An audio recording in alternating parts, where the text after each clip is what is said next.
이번 주 일요일이면 벌써 무신사 불프가 시작될 예정입니다. 작년엔 11월 말에 불프가 진행됐다면 올해는 11월 중순, 예전보다 빠르게 불프가 시작된다고 하죠. 이제는 블랙 프라이데이가 단순한 이벤트가 아니라 패션 시장의 공식적인 연례 행사가 된 만큼 세일 기간만을 손꼽아 기다렸던 분들 분명 계실 것 같습니다. 하지만 같은 세일이라도 시기가 빠르면 양상이 달라져요. 패션 아이템은 가격 사이클이라는 게 존재하는 만큼 겨울옷들이 막 발매되는 지금 시기엔 소비자 입장에서 매력적인 할인템을 찾기 어려운 환경일 수가 있습니다. 심지어 어떤 브랜드들은 정가를 높게 설정한 뒤 세일할 때 할인율이 커 보이게 만드는 상수를 쓰기도 하죠. 그래서 오늘 준비한 컨텐츠는 똑똑하게 불프 세일 쇼핑하는 법입니다. 가격 때문에 혹 할 수 있는 지금 같은 시기에 보다 현명하게 소비할 수 있는 노하우를 공개해 보려고 해요. 첫 번째 파트에서는 지피지기 백전백승, 브랜드 입장에서 세일을 하는 이유를 다뤄보고, 두 번째 파트에서는 현명하게 쇼핑하는 팁, 충동 구매를 막고 내 옷장을 계획적으로 채우는 법을 다뤄볼게요. 그리고 세 번째 파트에서는 무신사의 세일 카테고리들, 각각 어떤 게 있고 어떤 걸 주목하면 좋을지까지 다뤄보면서 이번 주 일요일 다가올 무신사 불프 세일을 현명하게 즐길 수 있게 총정리해보는 시간을 가져보겠습니다. 그럼 바로 시작하시죠.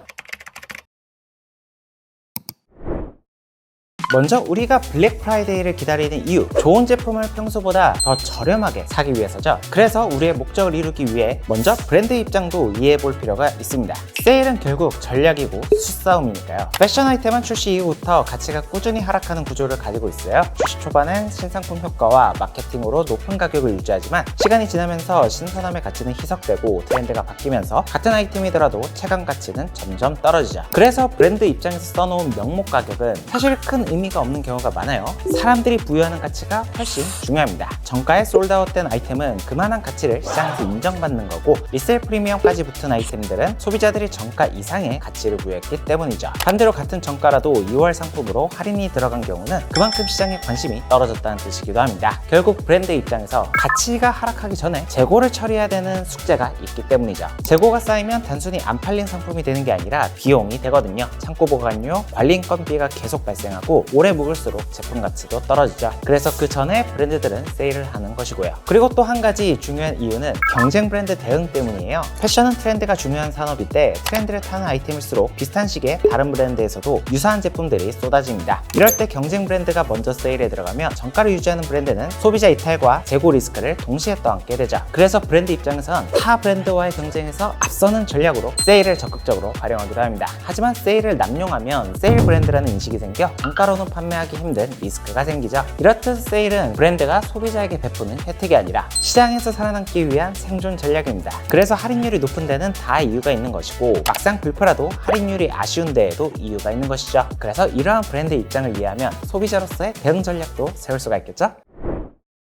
자, 그럼 이번엔 반대로 소비자 입장에서 어떻게 세일을 대응하면 좋을지까지 다뤄볼게요. 소비 습관만 잘 만들어둬도 불필요한 소비는 줄이고 만족도 높은 소비를 하실 수가 있습니다. 먼저 첫 번째 팁은 위시리스트 만들기입니다. 세일 시기에는 저뿐만 아니라 패션 유튜브, 인스타그램, 패션 커뮤니티 등 다양한 매체들에서 광고가 쏟아지는 시점이기 때문에 즉흥적으로 괜찮네 하고 충동 구매를 했다가 실패 확률이 급격하게 올라갈 수가 있어요. 그래서 위시리스트를 만들어주는 게 가장 중요합니다. 내 옷장에서 기본템이 부족한지 포인트템이 부족한지 체크해보고 이번 세일에 무엇을 살지 최소한 카테고리로 정리를 해보는 거예요. 매번 단벌 신사로 겨울을 보냈었다면 기본 아우터를 보충하는 게 이번 세일의 목표가 되면 좋고, 체중 변화나 군대 전역 같은 이벤트 때문에 바지 핏이 달라졌다면 기본 바지를 모으는 게 핵심 목표가 되면 좋겠죠. 그래서 세일 시작 전 미리 해두면 좋을 일은 내가 구매하려고 둔 카테고리에 몇몇 아이템들을 미리 장바구니에 담아두는 거예요. 무신사 앱에서는 장바구니에 담아두면 처음보다 실제 얼마만큼의 추가 할인이 들어갔는지 표시하는 기능을 제공하고 있기 때문에 이 기능을 활용하면 실제로 얼마나 가격이 저렴해졌는지 현명하게 파악할 수가 있습니다.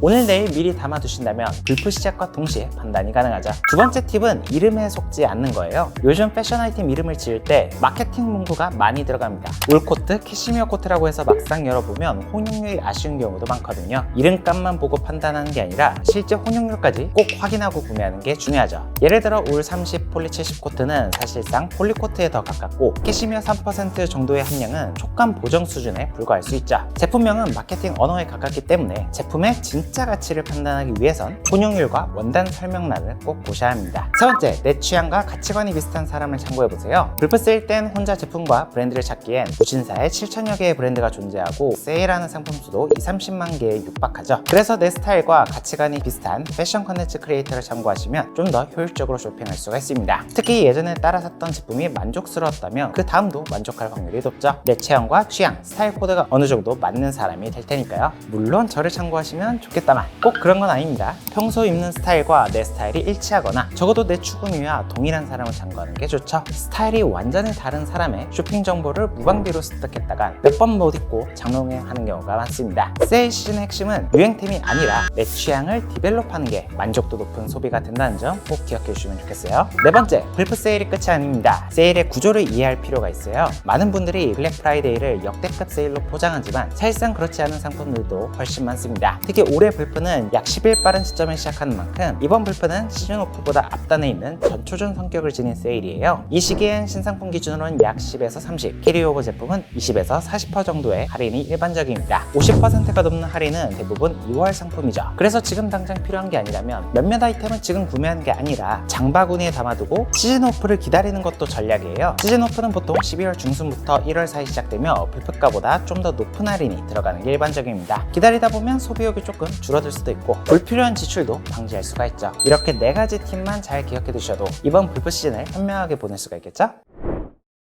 마지막 파트는 곧 있을 무신사 불프 어떻게 활용하면 좋을지 구체적인 세일 구조와 전략을 함께 살펴볼게요. 무신사 불프는 첫날에만 세일이 강하게 들어가는 게 아니라 여러 단계로 구성된 기획 세일이라서 각 단계들의 성격을 이해하시면 같은 제품도 좀 더 유리한 타이밍에 살 수가 있습니다. 일단 기초적인 대전제가 있는데 할인 기간이 길면 할인율은 낮고 할인 기간이 짧으면 할인율은 높습니다. 이게 가장 큰 핵심 포인트예요. 불프 때 기억해두면 좋을 첫 번째 이름 시그니처 특가입니다. 시그니처 특가는 무신사 불프 때마다 사용되는 이름으로 브랜드들의 대표 아이템 할인 구조예요. 보통 기본템, 스테디셀러 위주로 구성되어 있고 평소보다 20에서 40% 높은 할인율로 진행됩니다. 브랜드 입장에서는 시그니처 특가라는 이름을 활용하려면 그만큼 이름값 하는 할인율을 제시해야 되기 때문에 시그니처 특가로 선정되는 게 꽤 어렵다고 해요. 반대로 말하면 시그니처 특가 이름이 붙은 아이템들은 무신사에서 인정하는 살만한 아이템인 것이죠. 다만 단점도 하나 있는데 제가 알기로 쿠폰 적용이 안 되는 걸로 알고 있습니다. 그래서 쿠폰보다는 순수한 할인율을 기준으로 판단하는 게 좋죠. 특히 기본 니트나 데님, 코트 같은 기본템들을 살펴보면 좋고 무난하지만 퀄리티 있는 아이템을 찾는다면 가장 먼저 살펴보면 좋을 카테고리입니다. 두 번째 기억해두면 좋을 이름은 카테고리 데이. 무신사는 불프 기간 동안 아우터, 상의, 하의, 패션 잡화, 슈즈, 키즈처럼 품목별로 데이를 나눠 할인폭을 높입니다. 그래서 카테고리 데이라는 이름이 붙는 건데요. 각 데이마다 추가 쿠폰이나 단독 특가가 붙기 때문에 내가 담아둔 위시리스트 품목이 언제 세일이 들어가는지 확인해두면 좋죠. 작년 기준으로는 한 3일 주기로 카테고리가 바뀌었는데 올해도 비슷할 가능성이 높기 때문에 위시리스트를 먼저 만들어 두셨다면 카테고리별 세일 일정이 뜨는 즉시 메모해 두시면 좋겠죠? 각 카테고리 데이의 첫 날은 좀 더 괜찮은 매물이 많을 확률이 높습니다. 세 번째 카테고리는 무신사의 장바구니 쿠폰. 무신사 불프의 소소한 혜택 중 하나입니다. 세일가에 더해서 기본 쿠폰과 장바구니 쿠폰을 중복으로 사용할 수 있는 구조죠. 이번에도 브랜드 측에 문의해보니 품목에 따라 다르지만 추가 5에서 7% 장바구니 쿠폰이 지급될 예정이라고 해요. 이미 내려간 할인가에 쿠폰과 장바구니 쿠폰을 동시에 쓰는 구조이기 때문에 이건 진짜 안 쓰면 손해겠죠? 단 일부 상품은 쿠폰이 예외일 수 있다고 합니다. 네 번째 카테고리는 라이브 특가. 무신사는 불프 시즌 때마다 브랜드의 라이브 방송을 진행합니다. 방송 중에만 열리는 단독 할인, 선착순 쿠폰, 굿즈 등의 이벤트 등이 있기 때문에 좋아하는 브랜드가 라이브 일정에 포함되어 있다면 꼭 스케줄을 저장해 두는 게 좋죠. 라이브를 꼭 시청하지 않더라도 해당 일정의 자정까지 보통 세일이 유지되기 때문에 일정을 기억해 두는 게 핵심입니다. 일정이 짧은 만큼 정가 대비 30에서 50%는 더 저렴한 경우가 많거든요. 이렇게 오늘은 곧 시작할 무신사 불프 좀 더 현명하게 즐기는 법을 정리해봤는데요. 세일을 보다 전략적으로 접근하는데 오늘 영상이 도움이 되었으면 좋겠습니다. 저는 그럼 다음에 더 좋은 패션 컨텐츠로 찾아뵐게요. 안녕!